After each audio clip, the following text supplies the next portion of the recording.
இல்லை இங்கே பேர் மாற்றுறதுல தான் இங்கே அரசியல் ஓடிக்கிட்டு இருக்கு. பேர் மாற்றுறதுனால இங்கே என்ன பெரிய அப்படியே புரட்சி வரப்போதா? இல்லை தமிழ்நாட்டில் இருக்கிற அத்தனை பேரையுமே இதனால் பேர் மாற்றுறதுனால வாழ்ந்துட போகிறாங்களா? அப்படி கிடையாது. எல்லாமே இங்கே ஒரு அரசியலாக தான் இருக்குதே ஒழிய பேர் மாற்றத்தினால் மட்டும் என்ன இங்கே பெரிய மாற்றம் வரப்போகுது? அதே மாதிரி 100 நாள் வேலை வாய்ப்பு திட்டம் காந்தியடிகள் பேரில் இருந்தது, அதை மாற்றுறாங்க அப்படின்றது இது உண்மையிலே அத்தனை பேருடைய எதிர்ப்புகளையும் மனவேதனையும் தான் பதிய வைக்கும். ஏன்னா காந்தியடிகள் யார்? இந்தியாவின் தந்தை, சுதந்திரத்திற்காக போராடியவர்.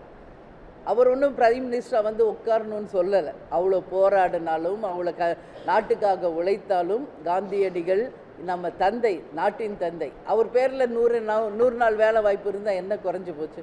ஏன் அதை மாற்ற வேண்டிய அவசியம் என்ன? இதை நிச்சயமாக மத்திய அரசு பரிசீலனை செய்ய வேண்டும். காந்தியடிகள் ஒரு கட்சிக்கோ ஒரு ஜாதிக்கோ ஒரு மதத்துக்கோ சொந்தக்காரர் கிடையாது. இந்த நாட்டின் தந்தை அவர். அதனால் அந்த 100 நாள் வேலை வாய்ப்பு திட்டத்திற்கு அவர் பெயரை வைத்தது ஏன் மாற்றணும் அப்படின்ற கேள்வியை தேமுதிக சார்பாக நாங்கள் எழுப்புகிறோம். அது நிச்சயம் மத்திய அரசு பரிசீலனை செய்து மீண்டும் காந்தியடிகள் பேர்லேயே தான் அந்த திட்டம் இருக்கணுன்றதையும் கேட்டுக்கிறோம்.